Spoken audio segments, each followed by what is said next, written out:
नमस्कार। शाम के अखबारों की चर्चा चाय के साथ।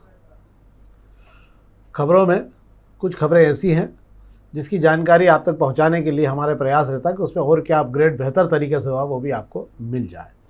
आज इंदौर में मौसम ने बड़ी ज़ोरदार करवट ली है और 87 साल पहले नवंबर के पहले दिनों में ही जो है तापमान 5.6 डिग्री तक जा चुका है और आज मुझे लग रहा है कि शायद 10 के लगभग पहुंच गया होगा तापमान। अभी शाम को इतनी शानदार ठंडी हवा चल रही है कि 1-2 दिन और बादल हटते ही मौसम में एकदम चेंज आएगा। लग रहा है कि इस बार ठंड आपको अच्छी खासी देखने को नवंबर के प्रारंभिक दिनों में ही दिख जाएगी। अप्रैल से ही जो गर्मी की शुरुआत होती तब से हर महीने बारिश गिर रही है, तो ऐसा संभव ही है कि इस बार ठंड मुझे लगता है कि अच्छी जोरदार रहेगी। हाँ, और आज शहर के लोग ये भी नहीं समझ पा रहे थे कि उनको क्या रेनकोट लेके निकलना है कि स्वेटर पहन के निकलना है, क्योंकि स्थितियाँ को दोनों तरफ ऐसी भ्रम की है कि करा क्या जाए, छतरी ली जाए कि क्या किया जाएगा। तो हम बात करेंगे। इसके अलावा कल जो भाजपा के दीनदयाल दफ्तर पर, जो दीनदयाल के द्वार पर श्यामा प्रसाद जी के मुखर्जी के सिद्धांतों और उनके विचारों की जो हवा हुई है वहाँ पर, और जो चरित्र नई भाजपा और नई संस्कृति ने दिखाया है, उसने ये बता दिया कि भाजपा सत्ता के साथ अपने संस्कार खोने लगी है। और इसी के साथ में एक और चीज़ हो गई कि अब नई संस्कृति के लोग जो भाजपा में आ रहे हैं उन्होंने भाजपा के संस्कारों को स्वीकार करने से जो अपनी दूरी बना ली है, अपने हितों की लाभ की राजनीति वो सब करने लगे हैं। कुछ आरोप लगा रहे हैं कि कांग्रेस से लोग आए हैं जो वो संस्कृति लेके आए हैं। जो भी हो, कोई किसी भी संस्कृति से आया हो, पर भाजपा के अपनी मूल चिंतन मंथन की जो सुचिता संस्कार की राजनीति थी वो अब पूरी तरह से खत्म हो चुकी है। इस पर हम बात करेंगे। आखिरी में आप इसको सुनिएगा। बहुत ही कई बिंदुओं पर आपको भी दुख होगा कि जो पुराने भाजपा कार्यकर्ता है जिनका जीवन हो गया, उनके नाम इस नई कमेटी में नहीं थे और वो सारी उम्र भर अपना नाम तलाशते रहे पर भाजपा के प्रति समर्पित रहे, उनको भी दुख हो रहा है भाजपा की नई दुर्दशा देख के। दशा देख के नहीं, दुर्दशा देख कर हम बात करेंगे उस पर हम पहले खबरें शुरू करते हैं। शेखर जी शुरू करें। जी तो आज हम दोपहर की खबरों शुरू कर रहे हैं। दोपहर के पहले पेज की खबर मैं आपको बता दे रहा हूँ जो कहीं नहीं छपी, शायद 1-2 दिन में छपे। एक तो दाल दलहन, सरकार जो है लगातार दलहन और तिलहन की कीमतें इतनी तेज़ी से नीचे आने लगी कि MSP से नीचे चली गई। चुनाव बिहार में है, सरकार को चिंता लगने लगी है कि अगर यह मामला, क्योंकि बिहार, उत्तर प्रदेश, मध्य प्रदेश, राजस्थान ये दाल दलहन के बड़े गढ़ हैं जहाँ पर इसका अच्छी खासी खेती होती है। तो सरकार ने जो है 15,000 करोड़ रुपए का प्रावधान कर दिया है और अब सरकार पूरी दाल दलहन जो भी है वो पूरे 100% जो MSP की कीमत है उस पर ही देगी। इसमें 8,000 रुपये क्विंटल पर तुअर है तो 5,600 रुपये क्विंटल पर चना है, ऐसे अलग अलग है। उड़द 7,000 रुपये क्विंटल पर है, पर 15,000 करोड़ रुपए का प्रावधान कर दिया गया है। पर इससे एक बड़ा नुकसान ये भी होगा कि आने वाले कुछ दिनों में दाल वगैरह इन सब की कीमतें भरपूर रूप से बढ़ चुकी रहेंगी। ये एक खबर थी जिस पर मैंने आपसे बात की। एक खबर पर और मैं आपसे बात कर लेता हूँ। ये भी शहर का ऐसा गंभीर मुद्दा है कि इस पर क्या होना चाहिए लोग नहीं समझ पा रहे हैं, और वो ये है कि मेट्रो के मध्य क्षेत्र के रूट को लेकर माथापच्ची चल रही है। मंत्री जी बोल चुके हैं कि बड़ा ये गणेश जी बल्लारगंज चौराहे से ना, मल्हारगंज चौराहे, छोटा गणपति से जो आना है ट्रैक निकल कर, उसको लेकर जो है यहाँ पे नहीं होगा। इधर सुभाष मार्ग पे डालने के बाद वो सुभाष मार्ग पे विद्रोह पैदा हो गया है। सही स्थिति और तथ्य यहाँ जो सबसे बड़ा दुर्भाग्य जो मुझे समझ में आता है वो ये है कि अधिकारी आम लोगों को विश्वास में नहीं ले रहे हैं और सीधे काम करना शुरू कर दे रहे हैं। और ये सब जगह अधिकारियों ने मन बना लिया है, जो आते हैं वो किसी जन नेता से बात करना नहीं चाहते, आम लोगों से तो बात करना ही नहीं चाहते। जबकि मुझे ऐसा लगता है कि शायद मेट्रो का जो ट्रैक है जो 80 फीट नीचे बनता है उसको लेकर बड़ी तैयारियां होती है। स्टील का पूरा एक रॉड बनाया जाता है, पूरा मतलब एक पूरा व्हील गोल बना के जो है व्यास के साथ में डाला जाता है। उसके आसपास सुरक्षा के पूरे इंतजाम होते हैं। इतना आसान नहीं होता कि किसी बिल्डिंग पर बहुत ज़्यादा असर आए, पर फिर भी मुझे ऐसा लगता है कि ये मामले में कुछ ठीक स्थितियां नहीं आ रही हैं। अभी कैलाश जी के साथ एक बैठक भी, क्या शेखर जी पूरा मामला? जी बिल्कुल, आपको बता देता हूं कि कल मेट्रो की एक बड़ी बैठक होने जा रही है। मेट्रो अफसरों के साथ में नगरीय प्रशासन मंत्री कैलाश विजयवर्गीय बैठेंगे और नगरीय प्रशासन के विभाग के प्रमुख सचिव संजय दुबे भी इस बैठक में शामिल होने आ रहे हैं। और इस बैठक की सबसे बड़ी खासियत है कि कैलाश विजयवर्गीय जो है मल्हारगंज के लोगों के बीच ऐलान कर चुके हैं कि वे मेट्रो का स्टेशन यहाँ पर नहीं आने देंगे, किसी तरह की तोड़फोड़ छोटा गणपति मंदिर के आसपास नहीं होगी। ऐसे में मेट्रो का जो रूट देखने पहुंचे, कल जो सर्वे करने जो अफसर आए थे उनके पीछे जब मीडिया ने इस चीज को लेकर फॉलोअप लिया तो उन्होंने मीडिया के कैमरे बंद करवा दिए थे। तभी से स्थिति ऐसी बन गई है कि माहौल जो है अलग ही बदल गया है। जो माहौल परसों तक बात कर ले 2 दिन पहले तक मंत्री के ऐलान पर जो है खुशनुमा हो चुका था, लग रहा था कि अब सब वही होगा, मंत्री ने वादा कर दिया है, और उसके एक दिन बाद जो है अफसरों ने वहां पर दौरा करके चिंता फिर बढ़ा दी है। ऐसे में सबकी नजर जो है कल जो है मेट्रो की जो बड़ी बैठक होने जा रही है उस पर रहेगी, और इसके अंदर मुझे लगता है कुछ ना कुछ फैसला होगा। इस बात का रूट तय होगा कि मल्हारगंज पे जो बात की जा रही है छोटा गणपति मंदिर के, मेट्रो का स्टेशन बनेगा या नहीं बनेगा। इसमें और भी सारे सवाल आपके सारे जो है साफ होने की संभावना दिख रही है कि मेट्रो कहां से भूमिगत होगी। अभी तक ये तय नहीं हो पा रहा था मेट्रो को कहां से जमीन के अंदर ले जाएंगे। मुझे लगता है कि कल तक इंतजार करना होगा, 24 घंटे बाद हो सकता है हम कल इसी कार्यक्रम में कुछ बताने की स्थिति में आए। मेरे को लगता है नए अलाइनमेंट को लेकर जो है फिर नए सिरे से प्रोजेक्ट को वापस नए सिरे से बनाया जाएगा। इस पर फिर एक बड़ी राशि खर्च होने को लेकर खींचतान हो सकती है। अभी ये भी हो सकता है कैलाश वर्गीय की सुननी नहीं कि क्या बात है कि सारा मामला अधिकारी बताना चाहते हैं कि हमको नहीं मालूम है कि मंत्री जी ने क्या कहा, जबकि पहले उनको मंत्री जी से बात करनी चाहिए थी। कुछ ना कुछ गड़बड़ तो है कहीं ना कहीं। अब हम पत्रिका की खबर की बात कर ले रहे हैं। पत्रिका की खबर पर एक खबर बात कर रहे हैं और ये वाकई शहर का हाल है। बहुत अच्छी खबर लिखी पत्रिका ने कि शहर की सारी सड़कें जो है बहुत ख़राब स्थिति में। ऐसी कोई सड़क नहीं है जिस पर आप सामान्य स्थिति में गाड़ी चला सकें। जहाँ जहाँ काम चल रहे हैं सब अधूरे पड़े, जहाँ जहाँ काम शुरू होने की स्थिति है वो भी अधूरे पड़े हुए हैं। काम की गति इतनी धीमी है कि साल भर 2 साल निकल जा रहा है, पर कहीं पर भी काम को रफ्तार नहीं मिल पा रही। ऐसा लग रहा है कि अधिकारी अपना काम कर रहे हैं, राजनेता अपना काम कर रहे हैं, और जिन ठेकेदारों को काम दिया वो अपना काम कर रहे हैं। कहीं कोई टाइम बाउंडेड समीक्षा कहीं नहीं है। जो बड़ी घड़ी लगा के विचार किया जाता था कि यहाँ घड़ी लगेगी और ये बताएगी कितने दिनों में काम हो जाता, उसकी घड़ी की तो घड़ी हो गई इस शहर में। और घड़ी के साथ में जो है दूसरे तमाम नेता भी अब समझने लग गए हैं कि एक काम को यहाँ 2 साल तक कराने में बड़ी दिक्कत होती है। कुल मिला के मुझे ऐसा लगता है कि शहर में हाल बहुत अच्छे नहीं है, चाहे नगर निगम हो, चाहे प्राधिकरण हो, चाहे PWD हो, सब जगह काम सेकंड कैटेगरी के हैं और बहुत बेहतर तरीके से उनका कोई देखने वाला नहीं है, उसका मूल्यांकन नहीं है कुछ भी कि इसको कैसे किया जाए। क्या जगह जी बिल्कुल आप सही कह रहे हैं। अगर देखा जाए तो अभी की स्थिति में शहर के अगर आप हालात देखेंगे तो बात कर लेते हैं हम PWD की बात कर लेते हैं, हम NHAI की बात कर लेते हैं, हम IDA की बात कर लेते हैं, या फिर हम बात कर लेते हैं मेट्रो की बात कर लेते हैं। सारे विभाग जो कहीं ना कहीं काम कर रहा है। यानी कि शहर में मैं आपको बता दूं मूसाखेड़ी की बात कर लूं, मैं IT पार्क चौराहे की बात कर लूं, बाईपास पे मैं राला मंडल की बात कर लूं, या फिर मैं इधर पीछे आ जाता हूं सत्यसाई चौराहे पर आ जाता हूं, या कहो आप तो मैं लवकुश चौराहे पे आ जाता हूं जहाँ डबल डेकर पुल बन रहा है। सभी दूर अलग अलग एजेंसियां काम कर रही है और काम भी अपनी रफ्तार से करे जा रही है। मेट्रो का काम आप देख ही चुके हैं कैसा चल रहा है।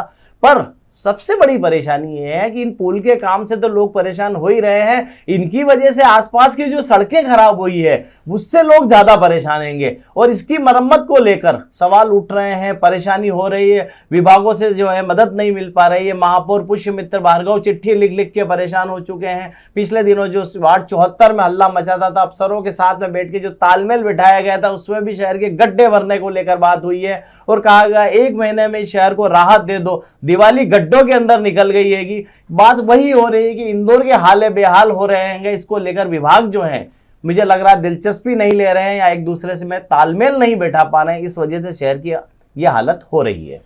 पहले कमिश्नर खुद भी समीक्षा किया करते थे हर कार्य को लेकर, पर अभी इन दिनों मुझे ऐसा लगता है कि साथ कमिश्नर को भी सब मामलों से बहुत ज़्यादा लेना देना है, क्योंकि कार्यों की समीक्षा ही नहीं हो रही। किस कार्य को कब तक पूरा होगा, कौन सा कार्य शहर के लोगों को मालूम ही नहीं कौन सा कार्य कब शुरू हुआ और कब पूरा होना है। ये सबसे बड़ी बात है, जबकि ये काम अधिकारियों का है, राजनेताओं का काम नहीं है। ये काम अधिकारियों का है कि उन्हें तय करना चाहिए कि भैया बैठक बुला के कौन सा काम किस तारीख को पूरा हो सकता है। अब हम अगली बार खबरों की बात कर लेते हैं संक्षेप में। एक तो नई सौगात मिलने जा रही है ना, इंदौर उज्जैन एयरपोर्ट के लिए भी 1 नवंबर को अनुबंध की कार्रवाई हो जाएगी पूरी। इसके साथ ही इंदौर, उज्जैन, मांडव, ओमकारेश्वर के और भोपाल के लिए हेलीकॉप्टर सेवा आपको लगी लगाई मिल जाएगी। किराया क्या होगा इसका तो कोई तय निर्धारण नहीं किया गया, पर एक फायदा ये हो जाएगा आप एक ही दिन में 2 से ज़्यादा तीर्थ स्थल जा सकते हैं। क्या शेखर जी? जी बिल्कुल आप सही कह रहे हैं। 5 सीटर का जो प्लेन है, जो हेलीकॉप्टर है, आपको भोपाल से उड़ाकर आपको भोपाल इंदौर ले आएगा, आपको उज्जैन दर्शन करा देगा, ऊपर आपको ओंकारेश्वर दर्शन करा देगा। आप घूमना फिरना चाह रहे हैं तो मांडू भी आपको ले जाएगा और ये सुविधाएं आपको 1 अप्रैल से मतलब 1 नवंबर से यानी मध्य प्रदेश के स्थापना दिवस से मिलने जा रही है। वाह, एक खबर पर बात कर लेते हैं। ये बहुत गंभीर मामला भी है कि आज विश्व स्ट्रोक दिवस है। हर साल सरकारी अस्पतालों में 1000 से अधिक लोग लगवेंगे, ब्रेन स्ट्रोक का मामला सॉरी, और इसमें जो है 30 से 50 साल की उम्र के लोग सबसे ज़्यादा शिकार हो रहे हैं। और इसका मूल कारण है कि केवल बहुत ज़्यादा सोचना और शरीर को नहीं चलाना। अगर आप शरीर को गर्म नहीं कर रहे हैं और लगातार शरीर की एक्सरसाइज नहीं कर रहे हैं तो उसके कारण ये ब्रेन स्ट्रोक वगैरह की बात है। योगा करिए और स्वस्थ रहने के लिए आपको सबसे बेहतर ये माना जाता है ब्रेन स्ट्रोक से बचने के लिए कि आप योगा करिए। योगा से आपको बहुत सारी चीज़ें, और मेडिटेशन जरूर करिए, और ब्रेन स्ट्रोक के लिए रामबाण इलाज होता है वो। क्या शेखर जी? बिल्कुल आप सही कह रहे हैं। ब्रेन स्ट्रोक से अगर आपको बचना है तो दिनचर्या आपकी ठीक कर लीजिए, खान पान पे ध्यान दीजिए। कुछ नहीं करना है आपको, रोज जो है आधा घंटा जो वॉक करनी है, थोड़ी देर मेडिटेशन करना, थोड़ी सी योगा करनी है, ताकि दिन भर आप बेहतर तरीके से चल सके। ज़्यादा दिमाग पे लोड लेने की ज़रूरत नहीं है, और ज़्यादा फिजूल का भी खाने की ज़रूरत नहीं है। पेट को भी आराम देने की ज़रूरत है। पेट दुरुस्त रहेगा तो आपका दिमाग भी दुरुस्त रहेगा। इन दोनों को दुरुस्त रखिए, आपका जीवन जो है पूरा सफल हो जाएगा। इसीलिए हम 4 अखबारों का चयन करके आपको अच्छी खबरें बता देते हैं कि इसमें भी लोड लेने की जरूरत नहीं है, केवल सुन लो कान लगा के, शहर की जानकारी पूरी आपके पास तक आ जाती है। प्रभात खबर खबर की बात कर लेते हैं एक संक्षेप में। जिस वार्ड 74 के लेकर भारी हंगामा मचा हुआ था और हल्ला मचा हुआ था, अधिकारी और तमाम नेताओं राजनेताओं के बीच खींचतान हो गई थी। बबलू शर्मा कह रहे थे कि मारपीट की स्थिति आ रही है और जान से मारने की धमकी हमकी क्या क्या मालूम क्या क्या हो गया था वहाँ पर। वहाँ जो सर्वे किया गया उसने सारे तार तार कर दिए। उसने बताया कि किस प्रकार की लूटपाटियाँ मची हुई थी, और मुझे ऐसा लगता है कि अगर ये सही निकलता तो राजनेताओं को भी माफ़ी मांगना चाहिए ऐसे मामले में, कि उनको उस कार्रवाई को पूरा हो जाने देना चाहिए। तो उसके बाद में उनको ये अपनी शिकायत दर्ज करानी चाहिए थी। वार्ड 74 में 4 करोड़ रुपए ज़्यादा का फटका लग रहा है। सबसे ज़्यादा कमर्शियल मकान यहीं पर है। क्या शेखर जी? जी बिल्कुल आप सही कह रहे हैं। वार्ड 74 में 1.5 दिन का सर्वे हुआ था। आपको मैं बता देता हूँ, 1.5 दिन का सर्वे नगर निगम की राजस्व टीम ने किया था, और इस सर्वे के अंदर आधी, मैं बता दूं, 11,000 से ज्यादा यहाँ पर संपत्तियां नगर निगम के हिसाब में रजिस्टर्ड थी। जो दर्ज नहीं है उसकी बात नहीं की जा रही, जो दर्ज है उस दर्ज में से आधी 5,000 देख ली गई थी। 5,000 से आपको बता दूं आधी संपत्तियों में गड़बड़ मिली हैगी। और उनका जब हिसाब लगाया गया है कि नगर निगम को हिसाब में कितना पैसा लेना लिखा, और वह मौके पर जो मौजूद है उस पैसे से आकलन अगर कर लिया जाए तो 4 करोड़ रुपए का फटका नगर निगम को लग रहा था। ये तभी आधी संपत्ति जची थी, आधी बाकी थी जो नफ्ती हो नहीं पाई है, और मामला जो है मुहिम ठंडी पड़ गई हैगी। ऐसे में मुझे ऐसा लगता है कि आप बात बिल्कुल सही कह रहे हैं कि नेताओं को विश्वास में लिए बगैर मुहिम शुरू करने का नुकसान हुआ है। वरना मुझे लगता है ये अभियान बहुत अच्छा था, पूरे शहर में चलाया जाना चाहिए कि लोग खुद चल कर निकल कर आए और उसे अपने संपत्ति कर खाते को ठीक करवाए। इससे आप इस बात का अंदाज भी लगा सकते हैं कि अगर एक वार्ड में 4 करोड़ का फटका लग रहा है तो 85 वार्ड हमारे यहाँ पर हैं। गिरी से गिरी हालत में मैं सोचता हूँ कम से कम जोड़ लें अगर, तो बहुत सारा पैसा ऐसे जो शहर के विकास पर लगना चाहिए, पर ये तमाम जो भ्रष्ट अधिकारी है और तमाम भ्रष्ट कर्मचारियों की जेब में शायद जा रहा हो, और नहीं भी जा रहा है तो उनको पारदर्शी तरीके से यहाँ पर काम करना चाहिए। इससे शहर का भला भी हो सकता है। तो ये तो थी हमारी अखबारी खबरें जिस पर हमने आपसे बात की। अब हम कल जो भाजपा के कार्यालय में दीनदयाल दफ्तर में जो भी कल प्रपंच हुआ है उससे पूरे शहर की भाजपा के जमीनी कार्यकर्ताओं को हिला के रख दिया उस घटना ने। और उन तमाम कार्यकर्ताओं को जिनके लिए भाजपा का कार्यालय मंदिर की तरह माना जाता है, बड़ा सम्मान, क्योंकि संगठन और संघ से जुड़े हुए लोग जो हैं बड़ा सम्मान करते हैं अपने स्थल का। ऐसे में कल जो हादसा हुआ और रंगाई पुताई हो गई, मुँह काला जो पोता पाती हुई नेम प्लेट की हो गई है, इसके बाद में पुतला जला दिया गया, ये बता रहा है कि भाजपा में अब नई संस्कृति का उदय हो गया है। ये वो लोग हैं जो विचारधारा के खिलाफ अगर आप जा रहे हो तो वो आपका खुल के विरोध करेंगे। ये पूरी तरह से कांग्रेस की संस्कृति रही। कांग्रेस में जो भी होता रहा सब मैदान में होता रहा, अगर नहीं जम रहा तो भी मैदान में विरोध करने के लिए उतर जाते थे। और हम हमारे यहाँ देख चुके हैं आप क्या कि जो भी लोग आए हैं भाजपा में कांग्रेस से, फिर तमाम लोग भाजपा कांग्रेस के कार्यालय के बाहर जम के उत्पात करने के बाद में और जुलूस और प्रदर्शन करने के बाद में ही भाजपा में आए हैं। ऐसे में भाजपा का चरित्र आगे कैसा क्या होगा ये तो मुझे नहीं समझ में आ रहा, पर मुझे ये दिख रहा है कि भाजपा अब अपनी नई संस्कृति के साथ में, नए संस्कारों के साथ में अपनी पहचान शहर में बनाएगी। ये आज वानगी है। अगर भाजपा कार्यालय में कुछ भी हो तो ये एक वानगी है। अब भविष्य के लिए भी आप तैयार हो जाइए कि इससे ज़्यादा आपको देखने के दिन भी मिलेंगे। अभी तो राजनीति शुरू हुई है। क्या शेखर जी? जी बिल्कुल आप सही कह रहे हैं। भारतीय जनता पार्टी में पार्टी विद डिफरेंस की बातें होती आई है। मैं आपको बता दूं ये वही पार्टी है जो पार्टी विद डिफरेंस की बात करती है, जो अब सिर्फ कागजों तक रह गई हैगी, हकीकत कुछ और हैगी। कल जो भारतीय जनता पार्टी की नगर इकाई का ऐलान हुआ उसकी सबसे अच्छी चीज ये क्या थी वो मैं आपको पहले बता देता हूँ। सबसे अच्छी बात ये थी उसके अंदर कि सुमित मिश्रा ने इंदौर के सारे विधायकों से तालमेल बनाकर जो सूची यहां से भोपाल भेजी थी उसमें एक भी कट छट नहीं लगी और वही सूची जारी हो गई। इससे कोई विधायक जो है सुमित मिश्रा से नाराज नहीं हुआ, सब संतुष्ट थे। सबसे अच्छी बात थी इस सूची की, सब संतुष्ट थे। अब इसकी जो सबसे जो बुरा पहलू जो हैगा, सवाल ये उठा कि जब सब संतुष्ट थे सिर्फ एक धड़ा जो है विरोध में आया, खाती समाज से किसी को जगह नहीं दी गई तो विरोध हुआ। इसकी सूचना जो है विरोध करने वालों ने पहले सोशल मीडिया पे चला दी ताकि मीडिया वहां पहुंच जाए और उन्हें उनका जो विरोध करना है उसका उन्हें प्रचार प्रसार मिल जाए। ये बात भारतीय जनता पार्टी के जिम्मेदारों को पता होने के बावजूद उनसे चूक हो गई और दीनदयाल दफ्तर को अनाथ छोड़ दिया गया, जिससे ये भारतीय जनता पार्टी अपने आप मंदिर कहती है, उस मंदिर को अनाथ छोड़ दिया गया। और वहां पर खाती समाज का विरोध था और खाती समाज का विरोध करते करते दीनदयाल दफ्तर में एक ब्राह्मण युवक ऊपर चढ़ता है जो नशे में धुत होता हैगा और जाके सुमित मिश्रा की नेम प्लेट पर काली पोत देता हैगा उसकी, तो उसे कोई रोकने टोकने वाला वहां नहीं मिलता हैगा। सबसे बड़ा सवाल यह उठता है कि जिस दीनदयाल दफ्तर को आप मंदिर कहते हैं उसकी सुरक्षा को लेकर आपकी क्या तैयारी हैगी। ऐसे में तो कल को कोई आपके दफ्तर में घुस जाएगा, आग लगा के भी आ जाएगा, आप कुछ नहीं कर पाओगे। बड़ी चूक मुझे लगता है यहां हुई है कि भारतीय जनता पार्टी का दफ्तर इतना अनाथ हैगा, इतना खाली पड़ा है, कोई भी घुस जाता हैगा उसके अंदर।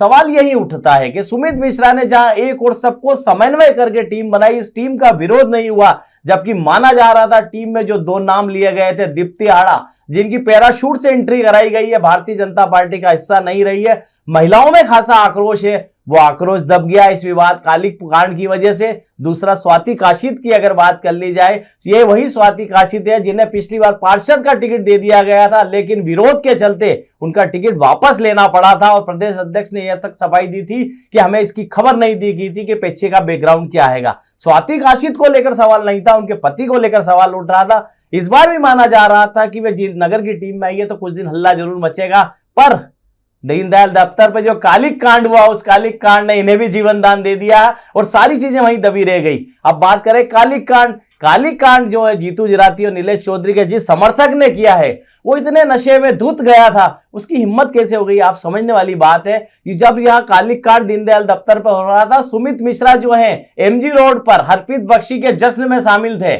और यहाँ पर जश्न मनाया जा रहा था। सुमित मिश्रा अपने चूंकि दोनों मोबाइल बंद कर लिए थे तो उनसे संपर्क करने की कोशिश भी की गई। दफ्तर में जो कर्मचारी अदने से कर्मचारी हैं, आपको यह भी बता दूं वहां गार्ड है, पर किसी गार्ड की हिम्मत नहीं हुई कि जो काली पोतने चढ़ रहा है दीनदयाल दफ्तर पर उसे रोका जाए। अब सवाल वही उठा के जो काली पोत गया उसने सुमित मिश्रा की भी किरकिरी कर दी, जो एक अच्छी टीम बना के लेके आए थे। आज उसी मिलाप मिश्रा ने, काली पोतने वाले मिलाप मिश्रा ने जो किया उस पर आज माफी भी मांग ली और एपिसोड द एंड हो गया। पर सवाल यही उठता है कि भारतीय जनता पार्टी की जो किरकिरी हुई है इसका जिम्मेदार कौन हैगा। नहीं, इस दौरान में एक और बात हुई कि कल सुमित मिश्रा ने आरोप भी लगाया था कि जो कांग्रेस से संस्कृति के लोग जो आए उन्होंने इसको इस पूरे घटनाक्रम को अंजाम दिया है। और सवाल उठता है कि अगर उनके पास इतने प्रमाण भी है तो उनको ये बताना चाहिए कि कौन से वो कांग्रेसी जो भाजपा में आके गंदगी फैला रहे हैं, क्योंकि ये तो सब मानने लग गए हैं भाजपा में आजकल की जो कांग्रेसी हैं वो कांग्रेस में गंदगी, भाजपा में गंदगी फैला रहे हैं। मुझे ऐसा लगता है सारे पक्ष साफ होना चाहिए, चाहे जिस पर आरोप लगाने से पहले भी तय करना चाहिए कि आप किस पर आरोप लगा रहे हो। और आपने आरोप लगाया तो जो लोग आने वाले उनके सबके नाम तय हैं कि तुलसी सिलावट से लेकर संजय शुक्ला से लेकर अनूप शुक्ला से लेकर तमाम लोग जो आए, क्या ये लोग सब पहुंचा रहे हैं, और नहीं हो तो उनके नाम जाहिर करना चाहिए ताकि भविष्य में उनके बारे में जानकारी लोगों को हो सके। तो ये हमारा राजनीतिक कार्यक्रम था जिस पर हमने आपसे बात की। हम चाहेंगे इस कार्यक्रम को आप अपने मित्रों तक पहुँचाएँ और अपने साथियों तक पहुँचाएँ। बहुत बहुत धन्यवाद।